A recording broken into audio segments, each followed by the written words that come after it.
Budget 2025 Sukhu की अग्नि परीक्षा। गारंटियों का भार, कर्मचारी, महिला, युवा सबको बजट से आस।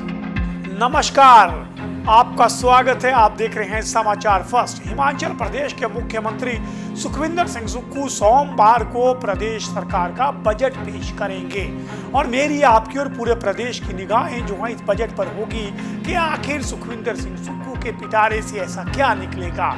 आपको बता दूं कि प्रदेश आर्थिक संकट से गुजर रहा है और इस बार ये बजट जो है बहुत बड़ी चुनौती लेकर के सुखविंदर सिंह सुक्खू की सरकार के सामने आएगा, क्योंकि आपको विकास भी करना है, आपको वेतन व अन्य चीजें भी देनी है। उसके बीच में किस तरह से संतुलन बिठाया जाएगा, यही बाजीगिरी किस तरह से सुखविंदर सिंह सुक्खू दिखाएंगे, इसका पता सोमवार को लगेगा। अगर मैं पिछले 2024-25 के बजट की बात करूं तो 2024-25 का बजट जो है वो सुखविंदर सिंह सुक्खू ने पेश किया था। वो था 58,444 करोड़ रुपए का बजट था। और अगर 1 रुपए के हिसाब से मैं इस बजट को मैं अगर डाइवर्ट करूं तो सबसे अधिक पैसा 25 रुपए यानी 25% पैसा जो है वो वेतन पर खर्च होता है, जबकि 17% जो पैसा है वो पेंशन पर खर्च होता है। यानी 1 रुपए के आधार पर 25 रुपए आपके वेतन पे चले जाते हैं, 17 रुपए जो है वो पेंशन पे चले जाते हैं। जबकि सरकार ने कर्ज भी लिया है, उस कर्ज की अदायगी भी आपको हर साल करनी होती है। तो ब्याज की अदायगी पर प्रदेश सरकार लगभग 11 रुपए जो है खर्च कर देती है और लगभग 28% जो बजट बचता है उसी पर ही सरकार को अपनी पूरी की पूरी व्यवस्था या पूरा बजट जो है वो आधारित करना पड़ता है। तो ये बड़ी चुनौती होगी, क्योंकि एक और चीज इसमें बड़ी स्पष्ट है कि केंद्र की भागीदारी जो है, जो केंद्र सरकार से जो अनुदान के रूप में भागीदारी मिलती है वो लगातार घटती जा रही है। वित्त वर्ष 2021-22 की बात करूं तो अनुदान के रूप में केंद्र से 10,000 करोड़ रुपया प्रदेश को मिला था, जबकि वित्त वर्ष 2025-26 में यह मात्र 3,000 करोड़ रुपया रह जाएगा, जिसका जिक्र बार बार कांग्रेस, सुखविंदर सिंह सुक्खू व प्रदेश सरकार के मंत्री कहते हैं कि कहीं ना कहीं हमारे साथ भेदभाव हो रहा है। यानी इस वर्ष जो 7,000 करोड़ का जो घाटा है उसको पाटना जो है वो मुख्यमंत्री सुखविंदर सिंह सुक्खू के लिए बड़ी चुनौती होगी। आइए बात करते हैं आपसे पिछले बजट में क्या क्या घोषणाएं ऐसी बड़ी की थी और क्या वो पूरी हुई हैं या नहीं। सबसे पहले बात कर दूं कि पिछली बार का बजट जो है वो किसान और पर्यटन पर फोकस किया गया था। तो सबसे पहले बात करते हैं किसानों के लिए। प्राकृतिक खेती के लिए गेहूं 40 रुपए और मक्की को 30 रुपए प्रति किलोग्राम खरीदने की बात सरकार ने की थी और सरकार इस कसौटी पे खरी उतरी है और सरकार ने गेहूं और मक्की दोनों की खरीद शुरू करके मक्की को तो बाकायदा बाजार में लॉन्च भी कर दिया है। उसी के साथ मिनिमम सपोर्ट प्राइस जो है दूध का वो 45 रुपए प्रति लीटर करने की घोषणा की थी, उसे भी सरकार ने लागू कर दिया है।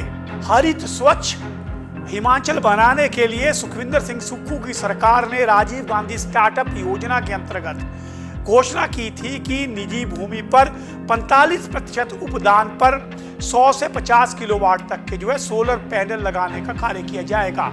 कुछ जगह ये कार्य जो है वो चल पड़ा है। इसके अतिरिक्त बसों को 327 इलेक्ट्रिक बसों को लाने की बात कही थी, जो डीजल बसों को रिप्लेस करेगी। अभी भी आपने पीछे सुना होगा इसकी प्रक्रिया खरीद की चली है।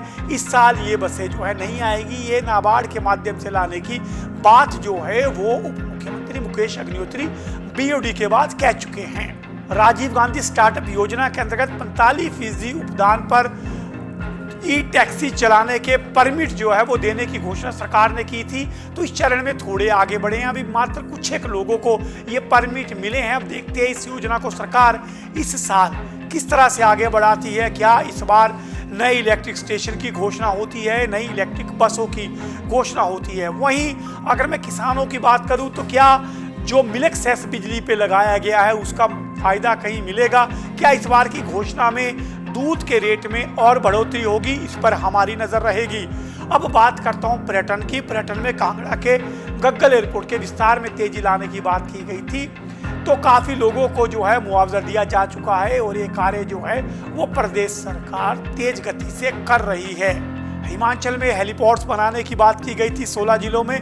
कुफरी के नज़दीक हसन घाटी में जो है एक मशहूर पर्यटन स्थल और एक स्काई ब्रिज बनाने की बात हुई थी, जिसकी शायद डीपीआर पर अभी तक भी काम चल रहा है। स्वास्थ्य के क्षेत्र में सबसे बड़े स्टेट कैंसर इंस्टीट्यूट की घोषणा हमीरपुर में की थी, उस पर कार्य हो रहा है। स्कूलों में स्मार्ट क्लासरूम बनाने का जिक्र किया गया था, उस पर भी शिक्षा विभाग कार्य कर रहा है। पढ़ो हिमाचल के नाम से एक जन अभियान शुरू करने की घोषणा की थी, लेकिन ये अभियान एक बार नजर नहीं आया है। हालांकि इस बार जो है बच्चे और शिक्षक जो है विदेशों में जो है वो एक्सपोजर विजिट के लिए गए थे, जो इस साल नई शुरुआत जो है शिक्षा के क्षेत्र में हुई है। किन्नौर, चंबा और लाहौल स्पीति में पेयजल योजनाओं को पूरा करने का लक्ष्य रखा गया था। 500 किलोमीटर सड़कों को अपग्रेड करने व 325 किलोमीटर नई सड़कों और 8 पुलों के निर्माण की घोषणा भी पिछले बजट में थी। उनमें अधिकांश पर इस साल कार्य हो चुका है। खिलाड़ियों के लिए कॉमनवेल्थ में गोल्ड लाने वालों के लिए 3 करोड़ रुपए, गोल्ड के लिए 3 करोड़ रुपए और प्रदेश से बाहर जो नेशनल गेम में खेलने जाते हैं उनको AC 3 टियर का टिकट देने की घोषणा की थी। ये भी लागू हो गई है और इस बार सरकार ने करोड़ों रुपए खिलाड़ियों को दिए हैं। उसी के अतिरिक्त जो है दिव्यांग बच्चे जो हैं 27 वर्ष की आयु तक के, उनको आवासीय सुविधाएं देने की बात कही थी। 70 वर्ष की आयु के सभी वृद्ध को मुफ्त उपचार देने की बात की थी। वो इस बार जो है वो केंद्रीय बजट में ये घोषणा हो गई है, तो सरकार पर ये भार आने से बच चुका है। और विधवा और 27 साल वाले आयु वाले बच्चों की शिक्षा पर होने वाला व्यय जो है वो सरकार वहन करेगी। वो सुखाश्रय योजना में सरकार ने इन सब चीज़ों को कवर किया है। पिछली बार सरकार ने बड़ी घोषणा की थी, मनरेगा दिहाड़ी में 60 रुपए की बढ़ोतरी की थी सरकार ने, और जो महिला मजदूर हैं मनरेगा में कार्य कर रहे हैं उनको 3 लाख रुपए देने की घोषणा मकान के लिए जो है वो की थी। वो भी इस साल जो है वो लागू हो चुकी है। अब बात करते हैं कर्मचारियों की। कर्मचारियों की सबसे अधिक देनदारी सरकार पर है और कर्मचारी इस बजट पर विशेष रूप से नजर लगाए बैठे हैं। पिछले साल सरकार ने 4% की दर से महंगाई भत्ते की किस्त जारी करने की घोषणा की थी। वहीं दिहाड़ीदार की 25 रुपये बढ़ोतरी के साथ 400 रुपये मिनिमम दिहाड़ी करने की बात की थी और आउटसोर्स को मिनिमम सैलरी जो है वो 12,000 रुपये प्रति माह की थी।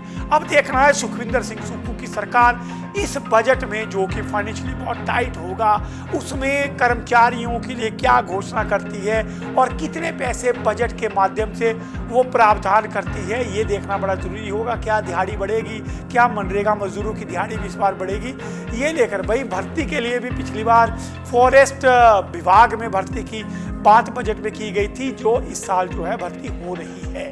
तो पिछले बजट को अगर देखें तो पिछले बजट की ये प्रमुख घोषणाएं थी जो सुखविंदर सिंह सुक्खू की सरकार ने की थी।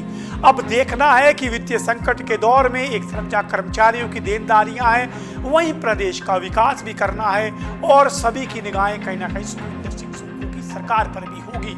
सबसे बड़ी नजर हमारी रहेगी महिला सम्मान निधि पर, क्योंकि क्या उसमें कोई बजटीय प्रावधान किया जाता है और कितनी महिलाओं को इसके दायरे में लाया जाएगा, ये भी एक बहुत बड़ा सवाल है। कुल मिलाकर के कर्मचारी, महिला, युवा, बेरोजगार, इन सब के लिए सुक्खू की पोटली में क्या होगा ये देखने की बात है। लेकिन बजट का अपडेट लेकर के आपके बीच में आएंगे, क्योंकि मैं हूं पंकज पंडित और आप देख रहे हैं समाचार फर्स्ट टू द पॉइंट।